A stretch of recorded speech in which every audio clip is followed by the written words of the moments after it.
Senhor Jesus, estamos mais uma vez reunidos em Teu nome neste domingo pela manhã, agradecidos pela oportunidade de estudo, de reflexão, de aprofundamento que tem nos oferecido através das páginas trazidas pelos mentores espirituais, através da orientação do codificador, que vem nos orientando na melhor maneira de seguirmos e sermos servidores da Tua seara.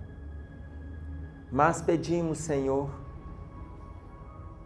que nos fortaleça, para que não simplesmente atentemos ao estudo, mas para que transformemos o estudo em trabalho, para que façamos deste movimento de ação o nosso crescimento necessário diante das oportunidades que a Terra tem nos oferecido na condição que estamos. Fique conosco, que assim seja.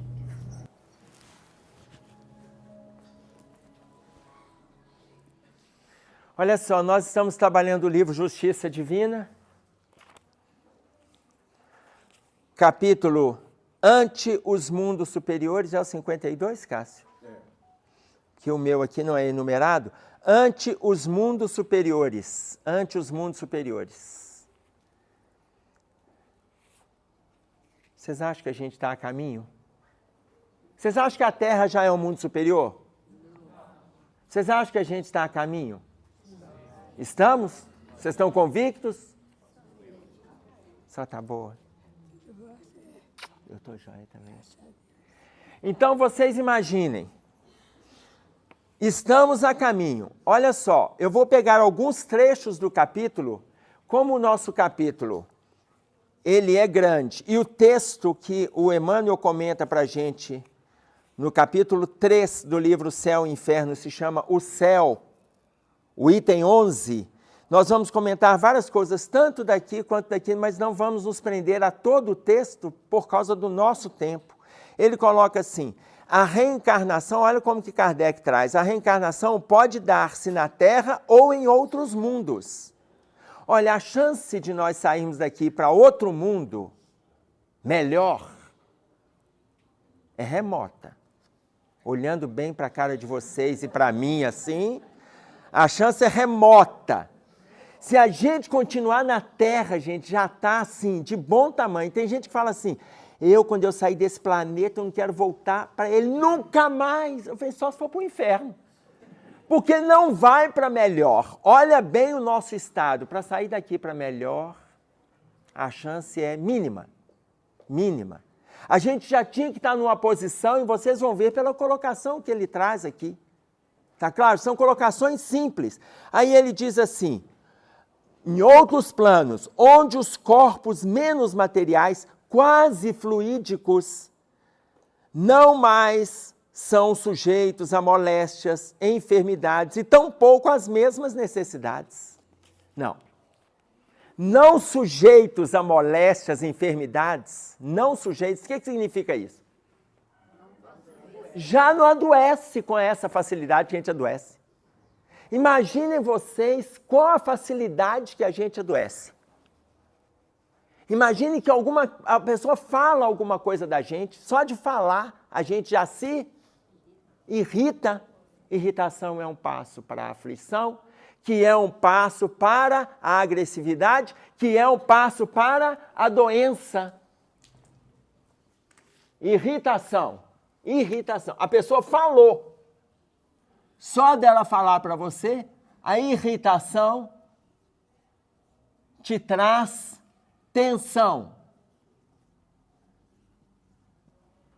Tensão te traz agressividade. Agressividade te traz enfermidades. A enfermidade te traz aflição. A aflição te traz novos movimentos de tensão. Quem coloca isso para nós é Joana de Ângeles, no livro Joana de Ângeles Responde. Alguém falar de você já te irrita. Aí você fica irritado, lá no final das contas você já está doente, já está aflito com aquela doença. Toda doença é. Toda doença. Esse caminho aqui é o caminho natural. Aí você vai para mundos superiores, que lá não tem enfermidade. Lá ninguém te irrita. Ô, gente, é bom demais. Mas claro que você também não irrita ninguém. Porque a gente só pensa do outro não nos irritar. Você já pensou que você também irrita várias pessoas? Você já pensou que você irrita parente, irrita amigo, irrita marido, irrita esposa, irrita filho? Irrita ou não irrita? Não, vocês não falaram com vontade, não. Parece até que eu estou brincando de mentirinha. Irrita ou não irrita? A gente irrita o outro, mas a gente só pensa quando nós estamos sendo irritados por alguém. E não é isso. Então, quando ele coloca que no mundo superior não existe, mas por que não existe? Lá o plano é quase fluídico. Tampouco não tem as mesmas necessidades que as nossas. Vamos pegar um exemplo da necessidade? Vamos pegar um exemplo. Vocês estão sabendo que nós estamos fazendo um tropeiro? Sim. Semana que vem um tropeiro, né? Nós vamos falar dele no final. Já viram os cartazes? A gente hoje não dá conta de ficar sem um alimento sólido. Não precisa ser um tropeiro, não, pode ser uma salada. A gente ainda não dá conta de ficar sem um alimento sólido. Aqui ele está falando que já não tem as mesmas necessidades que nós temos hoje. Não tem as mesmas. No livro Narrações do Infinito, Camilo Flammarion, ele vai falar para a gente de planos superiores, aonde tem 3 sóis. Imagina, eu fico pensando, gente, como é que deve ser o pôr do... Eu enlouquecer no mundo desse, que eu adoro o pôr. Você imagina 3 sóis, o sol já está... É o melhor de tudo. Não deve ter noite, né? Não deve ter noite. Se a pessoa não precisa de dormir. Ô, gente, isso é uma maravilha. Gente, isso é uma maravilha. Você não precisar de dormir, aí um sol esconde, já vem o outro, na hora que o outro esconde, e eles ainda fazem revezamento, deve ser 12/36. Lá não tem descanso, é sol, sol, sol, sol. Um mundo com 3 sóis. Imaginem vocês. E aí ele coloca para nós que já não tem as mesmas necessidades. Aquela necessidade da alimentação sólida, não temos. Nós temos entidades que estão visitando a gente, isso está no livro No Final da Última Hora, entidades que estão vindo de outro plano que se chama Antares. Está a 600 anos de distância da Terra, na velocidade da luz, aproximadamente 300 mil quilômetros por segundo. Eles estão vindo de Antares. Lá eles não têm o mesmo aparelho gastrointestinal que nós temos. Eles não têm aproximadamente 7 metros de intestino igual nós temos aqui. Por quê? A nossa alimentação ainda exige que as proteínas, os lipídios, os glicídios, eles sejam trabalhados na parede intestinal ali, sejam absorvidos para eliminar depois o bolo fecal daquilo que vai ser dispensado, que o nosso organismo não aproveita. Lá a alimentação deles é tão sólida, tão mais fluídica, não tem esse perfil material, a dentição deles não tem a arcada que nós temos. Eles não têm todos os dedos nas mãos que nós temos. Eles não têm todos. Este não evita, que é o dedo da garra, mas eles não têm 5, eles têm 4.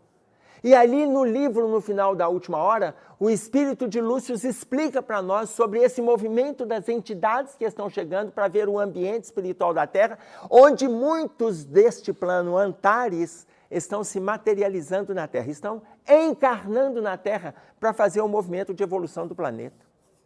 Está claro isso? Ou seja, já chegaram num ponto tal de investimento espiritual que já não tem necessidade de passar pelas coisas que a gente passa aqui. Já não vivenciam enfermidades, já não vivenciam necessidades, já não vivenciam a dor, a doença, como nós vivenciamos. Está claro? E aí ele coloca assim, reina nestes planos a verdadeira fraternidade. O que é a verdadeira fraternidade? O que é a verdadeira fraternidade? Amor ao próximo. O amor ao próximo. No nosso entendimento, gente. Eu não estou falando do amor ao próximo entendido por Jesus, não. No nosso entendimento já reina a verdadeira fraternidade.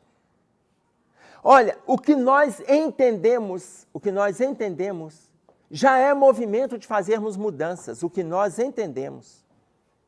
Ainda que a gente não esteja sentindo, mas pelo que a gente entende, já dava para a gente fazer mudança. Mas tem algo ainda que está atrapalhando essa nossa estrada. A gente não está conseguindo fazer com que o conhecimento transforme o sentimento e o sentimento vire ação. Ainda não estamos conseguindo. Então estamos fazendo movimentos repetitivos de absorver conhecimento. Lá reina a verdadeira fraternidade. Por quê? Não há egoísmo. Não há egoísmo. A verdadeira igualdade, porque não há orgulho. Não tem egoísmo, não tem orgulho. E a verdadeira liberdade, porque também não há desordens a reprimir. Não existem ambiciosos que procurem oprimir o fraco. Olha o que é o mundo superior. Não existem ambiciosos que procurem oprimir o fraco. E aí eu quero estabelecer aqui uma diferença com vocês, porque qual é a ideia que nós temos da ambição? A ambição, ela é positiva ou negativa? A ambição é positiva ou negativa?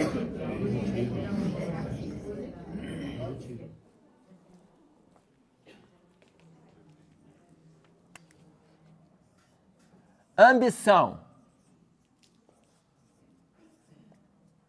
ela é igual ou ela é diferente de ganância? O que é ganância?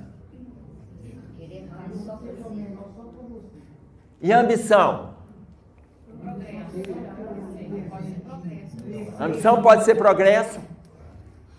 Veja bem, na origem, quando ele fala para nós aqui, olha só, quando ele fala para nós, nem ambiciosos que procurem oprimir o fraco, essas orientações aqui, gente, estão no Evangelho segundo o Espiritismo, sobre o orgulho, sobre o egoísmo, no capítulo 7 do Evangelho segundo o Espiritismo, intitulado Bem-aventurados os pobres de espírito, ele vai trabalhar isso aqui para nós, sobre o orgulho, sobre a humildade. No capítulo 11, amai o próximo como a ti mesmo, no item 11 ele vai trabalhar sobre o egoísmo. Então ele vai trabalhar sobre a ambição.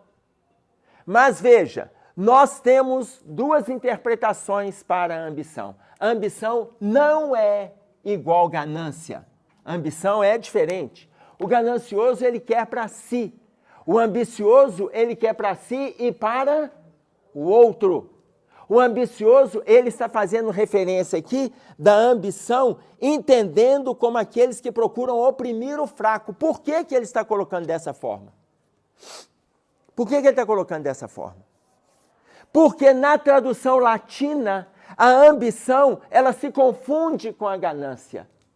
Ganância, do latim, ela vem de ganatum, que é aquele que pensa em si, acumula para si, e ele ainda coloca em 3 situações, no poder, no dinheiro e na gula. O ganancioso, ele aparece nessas 3 situações, no poder, no dinheiro e na gula. Emerson, mas na gula também? É. Quando você pensa em você, na alimentação, só em você. Quando você tem o poder e só pensa em você. Na tradução latina, na tradução hebraica da palavra ambição, que antecede a definição dos latinos, na palavra hebraica, ambição é a busca constante de melhora. Por quê? A ambição do hebraico é mover-se. Mover-se. Se é mover-se, você não para de melhorar nunca, você não para de crescer nunca, você não para de idealizar nunca, você não para de projetar nunca. E à medida que você vai melhorando, vai idealizando, vai projetando, você vai trazendo outros para você. Os pesquisadores são muito mais ambiciosos.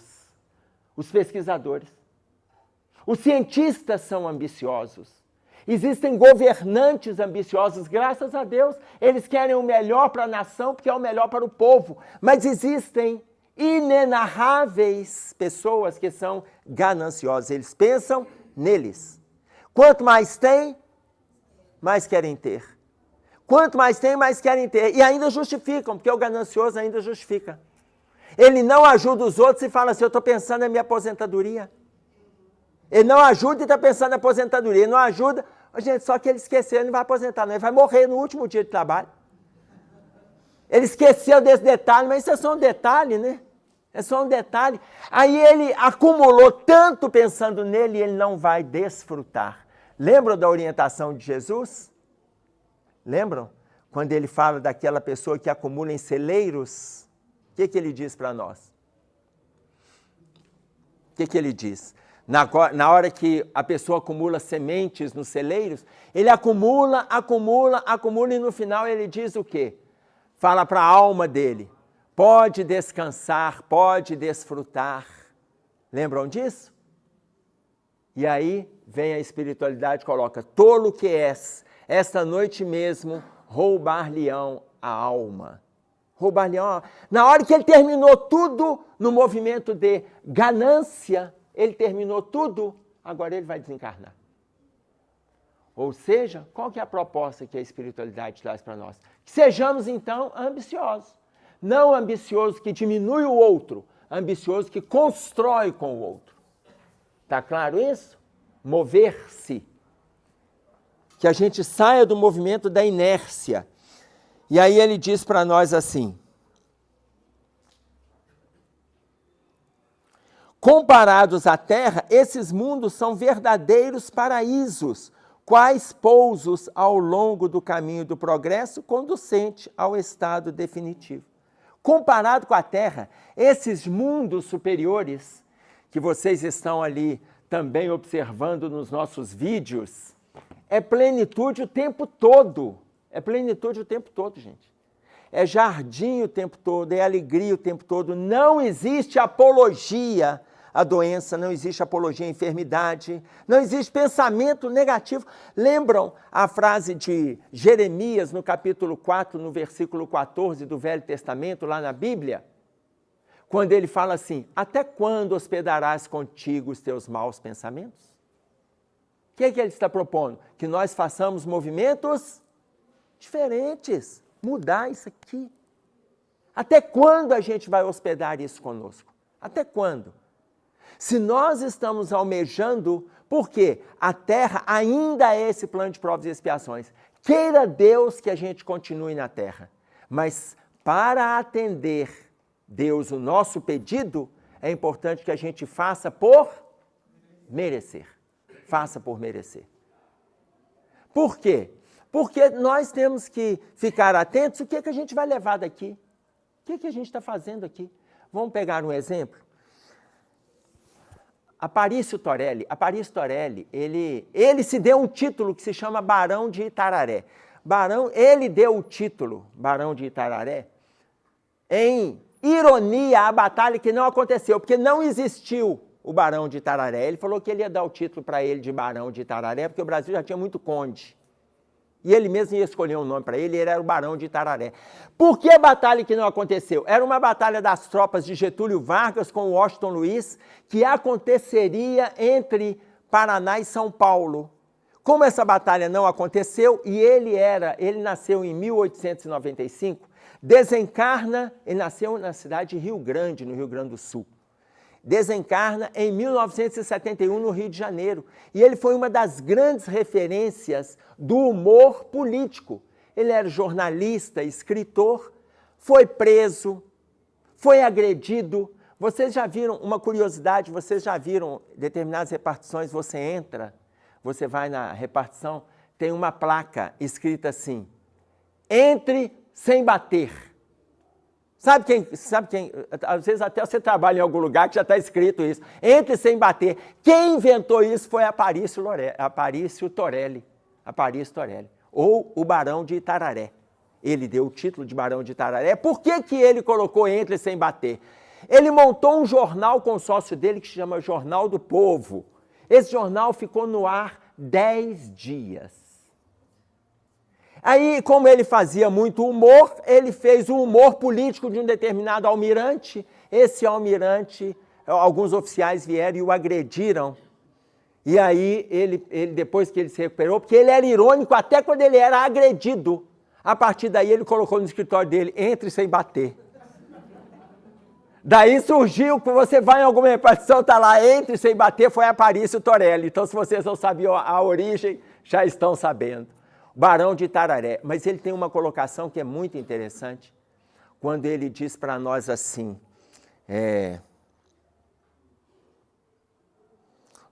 o que você leva desta vida, o que você leva desta vida é a vida que você leva. O que você leva desta vida é a vida que você leva. Ou seja, a gente está almejando planos melhores, mas que vida que a gente leva aqui? O que nós estamos fazendo aqui? O que nós estamos fazendo? Se a gente entra em movimentos de acomodação, de preguiça, de desânimo, de apatia, se a gente entra nesse movimento, o que nós vamos encontrar do outro lado? Por que a gente acha que ao sair daqui já vamos encontrar um mundo melhor, plenitude? Ah, porque o meu mentor encontrando comigo. Quem falou que você vai ver seu mentor, capeta? Se você não faz por merecer, não encontra nem com ele. Então, a gente tem que fazer movimentos de mudança. Mas ainda que não tenhamos acesso ao mundo superior, se nós continuarmos na Terra, está ótimo, porque ela já está indo de prova e expiação para a regeneração. Está claro? Até aí, tudo bem? Sim, tudo bem. Pode falar. Sim, ótimo.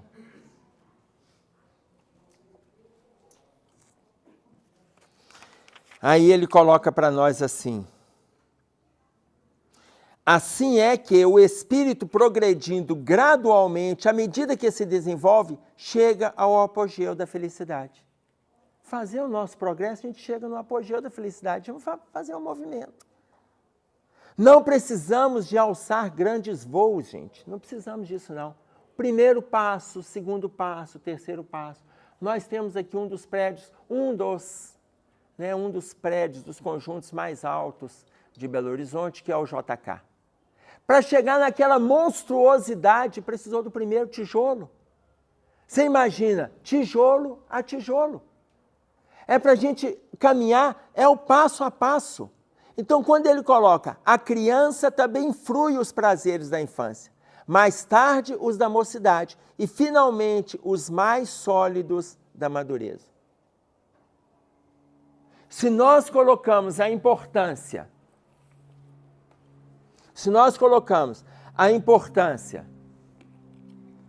de sermos ambiciosos, ou seja, da gente se mover do lugar que a gente está para fazer melhor, imagine quanto criança, quanto jovem, e hoje, na fase que estamos, maduros. Imaginem vocês, maduros. Eu sei que tem uns aqui que estão idosos, mas não velhos. Idosos, mas não velhos. Ah, Emerson, mas tem diferença? Tem diferença. A senhora não é idosa? Quantos anos a senhora está, querida? Quantos anos a senhora está? Quantos anos eu tenho? 78. 78 anos. Idosa, mas não velha. Ah, qual que é a diferença? O velho paralisa. O velho fica estagnado. O velho não tem projeto. O velho não alimenta sonho. O velho não persevera. O velho não luta. O velho não inova. O velho só sente saudades. Só sente saudades. E o idoso? O idoso é aquele que chega na idade. Qual idade? A partir de quando? 65, estou longe. Tá claro? O idoso. A partir de 65, idoso.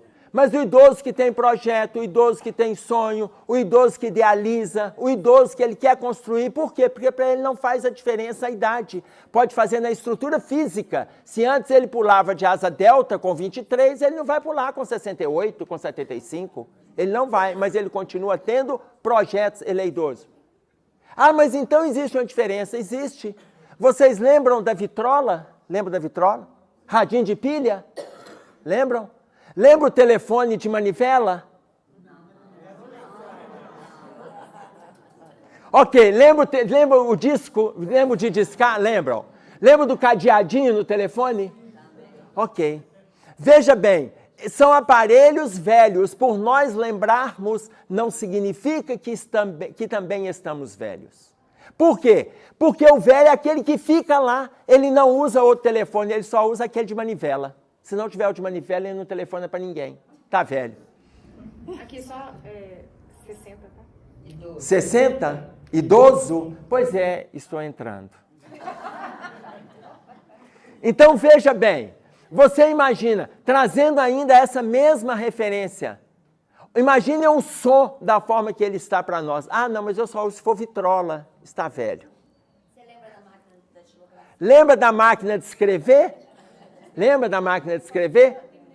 Que foi trazida para nós entre 1870 e 1880, foi inventada a máquina de escrever, ela durou 100 anos. Plena a máquina de escrever manual. Por volta da década de 70, 1970 em diante, chegou a máquina de escrever elétrica. No início da década de 80, chegou a máquina eletrônica. A gente mal teve acesso à eletrônica e chegou o computador. O teclado do computador, depois chegou o tablet, chegou o celular. O teclado que está no seu celular, o teclado do tablet, respeita o princípio da máquina de escrever de 1870.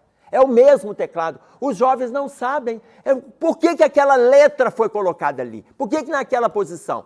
Os jovens pegam o celular, para eles isso tanto faz. Aqui importa, o negócio é o digitar. Antes a gente tinha que fazer curso de... Quem fez curso de datilografia aqui? Oh, mas que maravilha! A gente pega todo mundo nessa hora.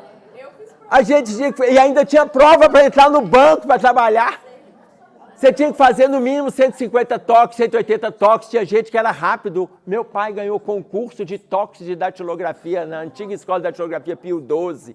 Tem até matéria de jornal. Você imagina... Ficar preso à máquina de escrever é ser velho.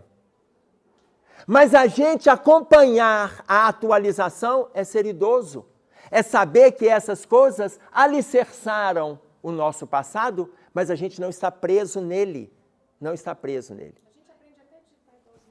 A gente agora está usando polegar, igual faz os jovens, e para eles tanto faz a ordem da letra que a gente tinha que decorar. Lembra da primeira lição? A, S, D, F, G. Espaço. Tá claro? Né? Então, tinha espaço. Ok. Vocês imaginem, então, que quando fazemos... Aí as pessoas que vieram inventando e a gente veio atrás caminhando, são pessoas que se relacionaram com a ambição. E aí é muito interessante. O Chico, tem uma frase que é atribuída a ele. Em alguns dizeres, colocam como sendo desconhecido. A maioria dos dizeres dizem que foi o Chico quem disse. E ele diz assim para nós: aos outros eu dou o direito de serem o que são. Aos outros eu dou o direito de serem o que são. A mim eu tenho o dever de ser melhor. Imaginem vocês com o que nós estamos estudando. Aos outros eu dou o direito de serem o que são. Respeita o limite do outro. Respeita. E a mim eu tenho o dever, já não é direito mais, eu tenho o dever de ser melhor. Nas relações, no autoconhecimento, no autofavorecimento, eu tenho o dever de ser melhor. Pode falar. Começando lá pela irritação, aí você tenta melhorar, aí vem aquela família que ficou lá atrás, você é rica. Quando eu crescer, eu quero ser igual a você. Não planta, não. Aí na hora que você está colhendo, vai te irritar. Não, mas se ele falar isso, não tem problema, é só você não se irritar. Gente, aí então eu vou voltar na frase do Chico. Essa frase daria até um seminário. Olha, aos outros eu dou o direito de serem o que são. Podem falar a seu respeito o que quiser. Vocês têm noção do que é isso? Pode falar o que quiser. Mas a gente tem o dever de ser melhor. O outro, ele pode nos irritar. É um direito dele, ele pode. Mas você só se irrita se você permitir. Lembra que nós trouxemos essa colocação do irmão José? Não é o outro que te irrita. É você que se permite ficar irritado por não concordar com a postura do outro. Olha que bacana. Não é o outro que te irrita, o Augusto. Não é a sua esposa que te irrita, meu filho. Nem a sogra que te irrita, meu filho. É você que se permite irritar por não concordar com a sua sogra dentro da sua casa. Tá claro? Não é o outro que irrita a gente. Então a gente acaba se permitindo. E aí sim cria uma relação com a doença. E não tem como a gente planejar os planos futuros superiores se a gente alimenta a doença em nós. E aí, nós vamos dar uma chegadinha aqui no livro Justiça Divina, ante os mundos superiores. Quando nos referimos aos mundos superiores, recordemos que a Terra um dia vai formar entre eles por instância divina. A Terra um dia formará entre eles por isso. Um dia a Terra também será um plano superior. Lembrem que Joana de Ângeles colocou que até 2025, muitos já reencarnaram. Até 2025, nós teremos 200 mil espíritos em perfil angelical encarnados na Terra. Eu vou repetir mais calmamente. Até 2025, nós teremos aproximadamente 200 mil espíritos em perfil angelical encarnados na Terra. É uma beleza, mas não é o nosso caso. Não são os nossos filhos. Não, na hora que eles estiverem aqui, eu estou olhando bem para cá de vocês, tá? A maioria está como eu, está de saída. É claro? Exato, aí a gente acha que o neto é aquele perfil. Aí um casal de amigos, eles se casaram, eu já os conheço há mais tempo, eles falaram: Emerson, você conhece a gente há muito tempo, a gente dentro do movimento espírita, olhando bem assim para nós, olhando bem assim, você acha que André Luiz, Meimei, Emmanuel vai nascer filho da gente? Eu falei: olhando bem assim para vocês, não. Nasce não. Conhecendo vocês do jeito que eu conheço, vai ser dos piores. Nossa, Emerson, você não anima a gente. Olha, eu quero que venha de gêmeos a trigêmeos logo de cara, para a gente não ter problema com a encarnação. Porque às vezes o primeiro endiabrado fala assim: vamos parar aqui. Tá claro? Então vocês imaginem, ele coloca para nós que a Terra está caminhando para isso. Embora, olha gente, o livro, esse Justiça Divina, ele data a sua primeira edição em 1962. 62. Olha o que ele coloca para nós. As nuvens de ódio que se avolumam na psicosfera do planeta rebentarão em tormentas arrasadoras sobre as comunidades da Terra. O ódio, ele está reinando entre nós. A raiva está reinando entre nós, a antipatia, a aversão, as dificuldades estão reinando. E aqui ele está falando de 1962, ele fala assim: contudo, as vibrações do sofrimento coletivo funcionarão por raio-x na esfera da alma. Olha a necessidade da gente passar pela dor. Olha a necessidade da gente vivenciar problemas. E aí ele diz mais: sanando a alienação mental dos povos que sustentam as chagas da miséria em nome da ideia de Deus e daqueles outros que pretendem extirpá-las, banindo a ideia de Deus das próprias cogitações. Muitas vezes tentando destruir, são as guerras santas. Gente, até hoje nós temos pessoas eliminando a ideia de Deus nas relações. Continuam proliferando ideias destrutivas nas relações sociais como um todo. Continuam fazendo esse movimento. Com qual objetivo isso? Imaginem que se ele está falando em 1962, veja, tinha 30 anos quase, 30 anos, mais precisamente, 27 anos após o encerramento da Segunda Guerra Mundial, mas as teias de ódio, a penumbra ainda permanecia. Nós estamos em 2023 e continua acontecendo. Continua acontecendo. A gente ainda não fez os movimentos, muitos deles, é porque nós alimentamos. Nós alimentamos. Só para vocês terem uma ideia, voltando ainda, só na questão do nazismo, as referências bibliográficas colocam para nós de 1938 até 1945, 7 anos de guerra, foram 6 milhões de pessoas mortas. 6 milhões de judeus. Mas elas não colocam o mais. 6 milhões de judeus. Foram 10 milhões de católicos. 20 milhões de russos. 1.900 sacerdotes executados. Somando, e aqueles que não eram judeus, católicos, russos e sacerdotes, chega em torno de 40 milhões de pessoas executadas em 7 anos de guerra. 7 anos de guerra. Aí a gente pensa, gente, mas a terra, nesse estado. Mas foi a partir daí? Não. Antigamente a Grécia, a Grécia era considerada o centro do mundo, o centro da beleza, o centro comercial, o centro das artes militares. 200, 300 anos antes de Jesus, Atenas e Esparta viviam em guerra. Quando elas entravam em paz, eles tinham os desfiles primaveris. Os desfiles primaveris é que originaram hoje o que a gente chama de concurso de Miss. Vem lá da Grécia Antiga. Os desfiles primaveris, as cidades que disputavam sempre era Esparta e Atenas. Esparta e Atenas. As mulheres de Atenas eram consideradas as mulheres mais belas da Grécia, consequentemente as mulheres mais belas do mundo. Daí surgiu a música Mulheres de Atenas, que o Chico Buarque faz a apologia, faz referência. Quando as duas cidades entravam em conflito, entravam em confronto, Esparta vencia a guerra. Tanto que os homens espartanos eram considerados os homens mais fortes do mundo. As crianças do sexo feminino, desde crianças, já eram preparadas para participar dos desfiles. Os meninos, desde crianças, já eram preparados para pegarem armas, lanças, espadas, desde criança.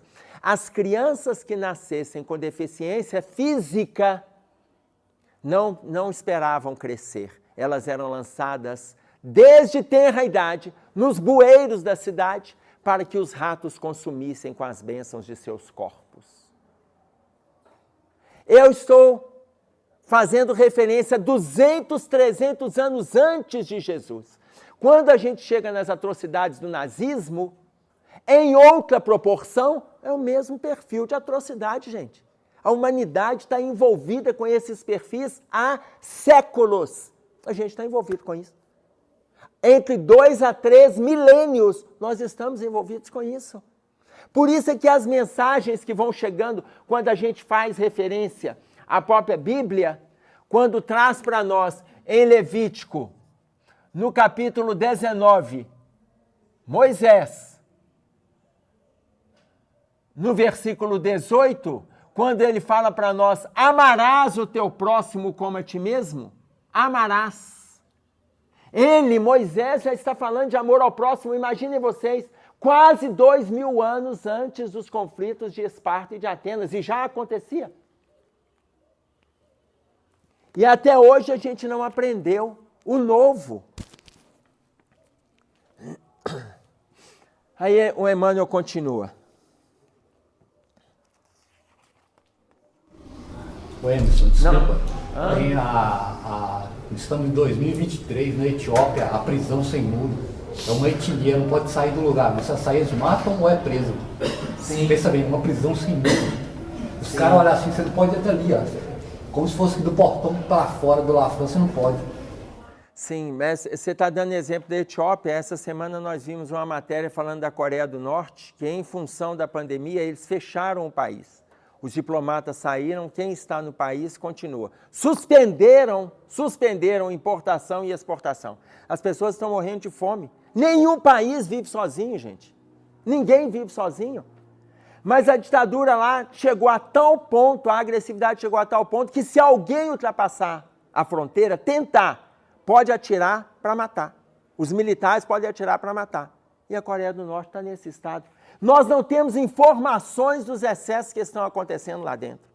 Tá claro? Então vocês imaginem o estado que as coisas estão chegando. Se nós falamos de violência, pegando referências antes de Jesus, pegamos depois de Jesus, quando o Emmanuel coloca para a gente que as nuvens de ódio estão se avolumando na psicosfera do planeta, não é só a partir de uma Segunda Guerra Mundial. E aí ele diz assim, enunciando, porém, semelhantes verdades, é forçoso dizer que não somos profetas do belicismo, nem Cassandras do terror.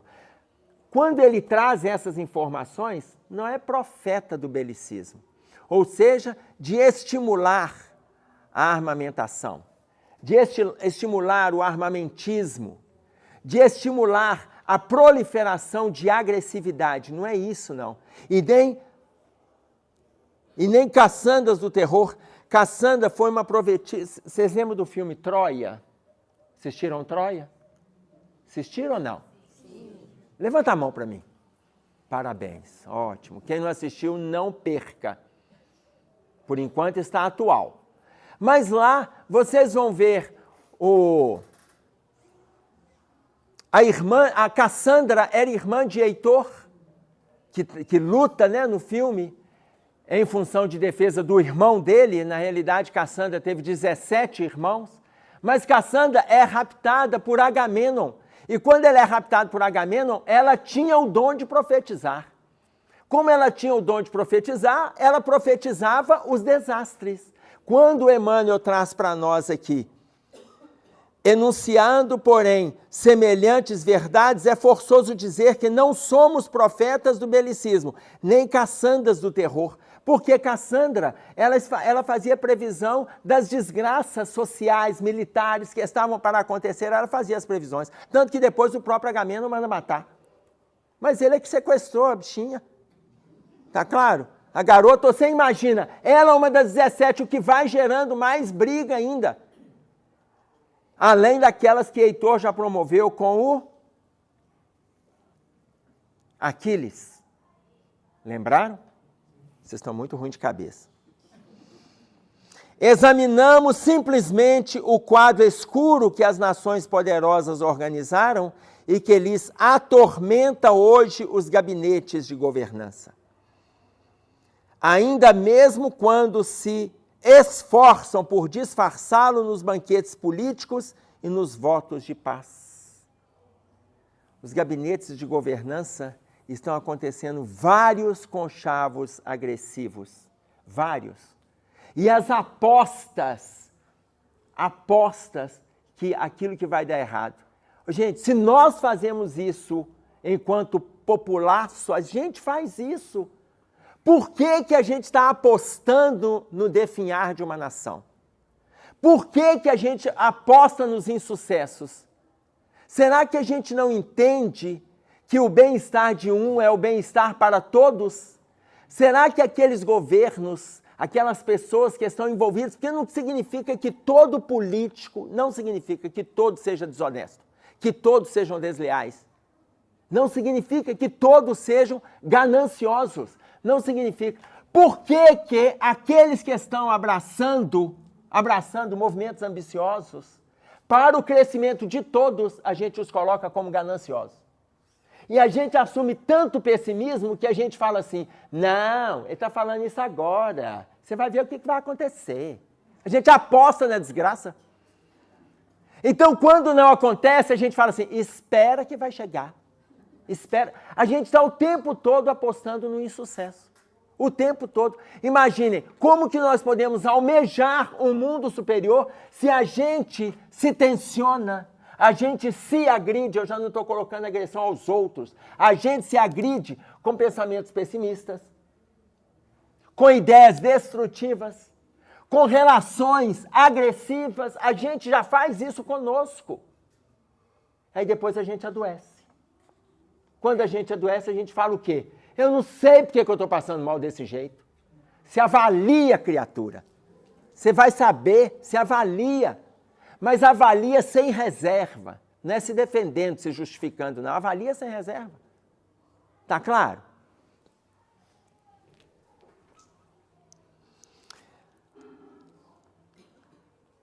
E aí ele falando desse movimento político, e ao fazê-lo, desejamos apenas asseverar a nossa fé positiva no grande futuro, quando o homem superior a todas as contingências respirar, enfim, livre dos povos da guerra, que lhe sugam as energias e lhe entornam inutilmente o sangue em esgotos de lágrimas. E aí eu quero pegar aqui uma perguntinha dessa necessidade de fazermos melhor.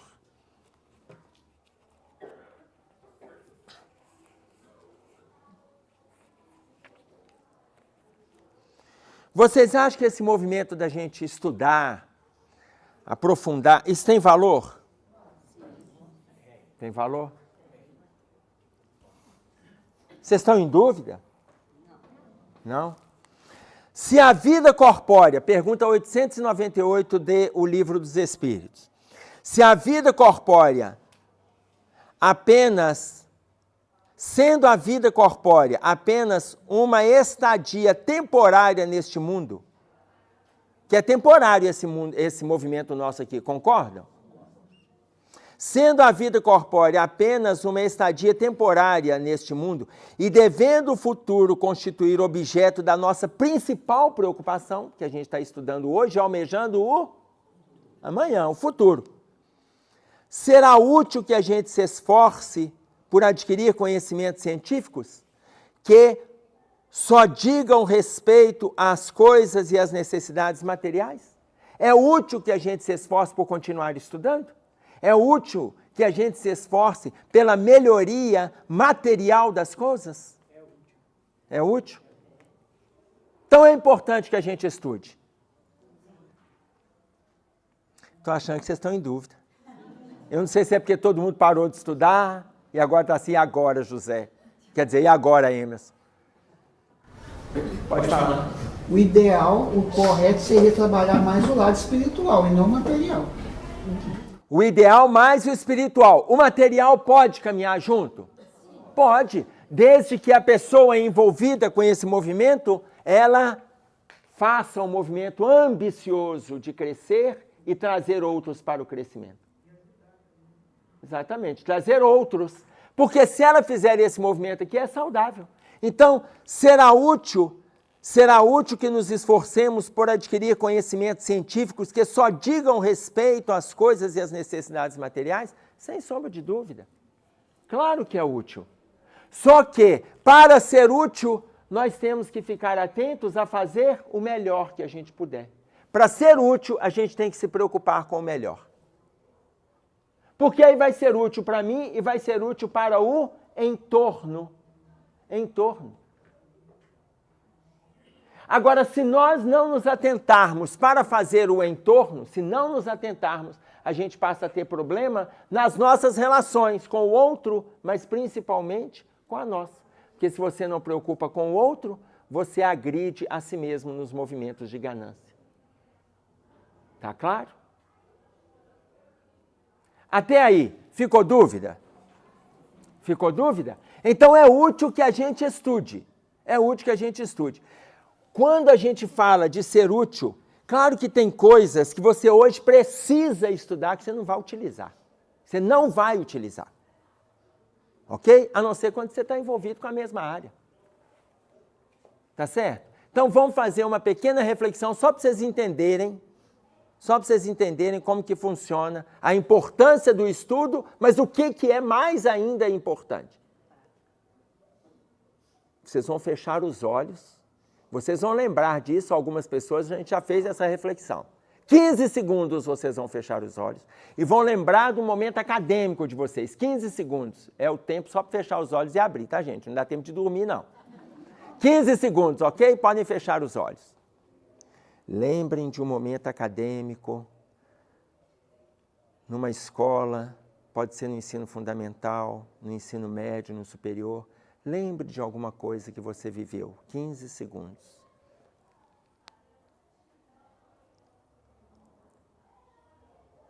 Podem abrir os olhos. Todo mundo, senão vai falar que está ainda meditando. Lembraram de momentos lá? Alguém lembrou sobre as fórmulas do polinômio? Alguém lembrou sobre a função da mitocôndria dentro da célula? Aquela hora que você aprendeu? Alguém lembrou como é que você coloca, são 17 regras de colocação da vírgula no texto? Alguém lembrou disso? Não?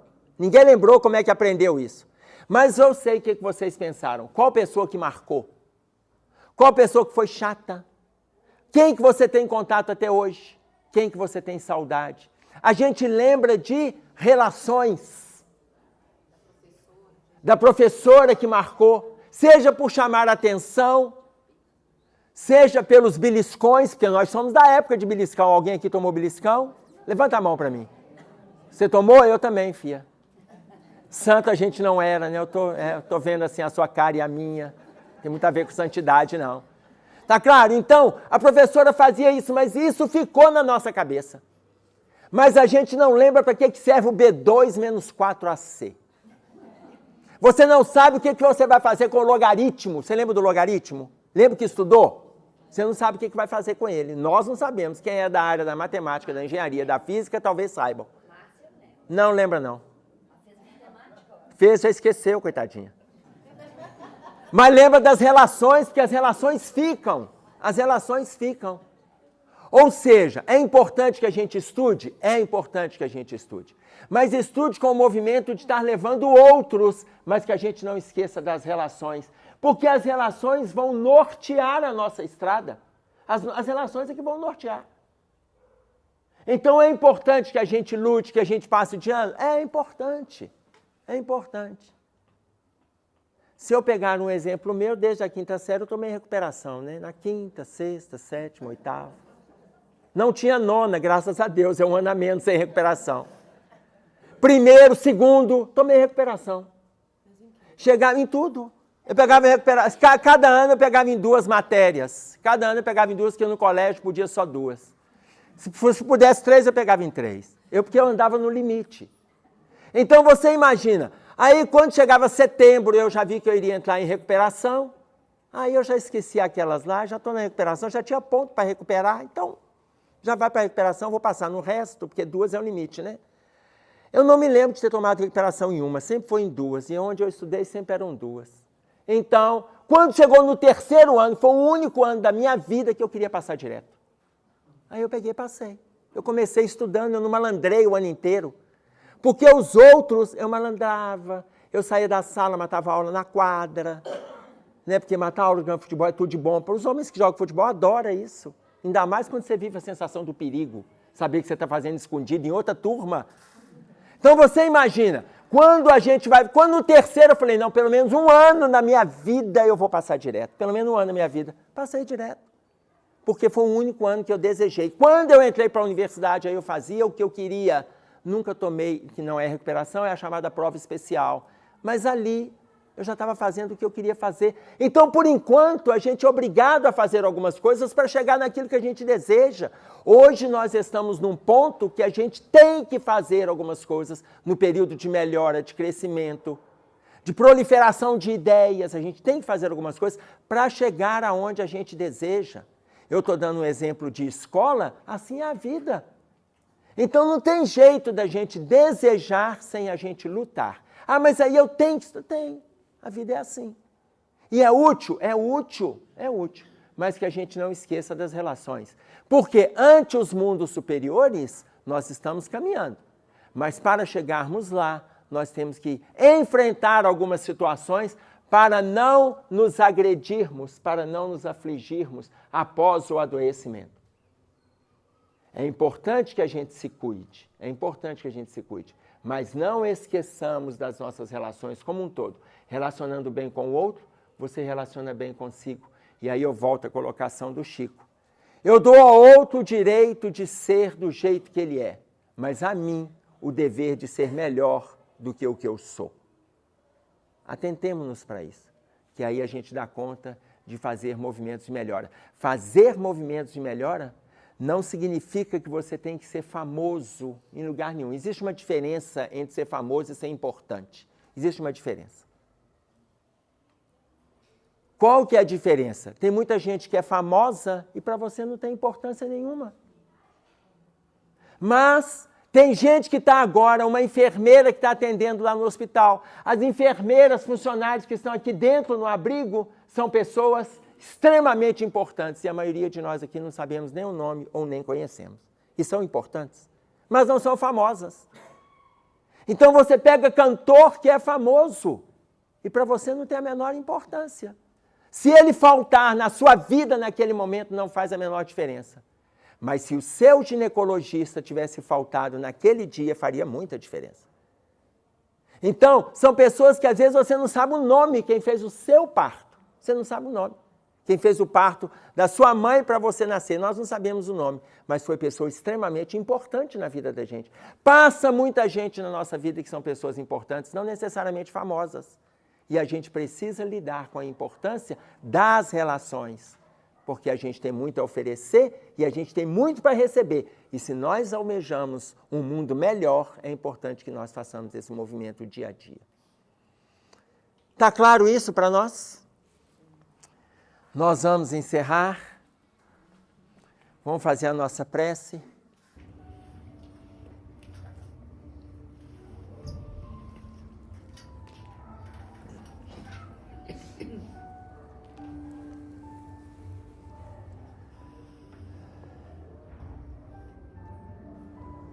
Pai nosso que estás nos céus, santificado seja o teu nome. Venha a nós o teu reino. Seja feita a tua vontade, assim na terra como no céu.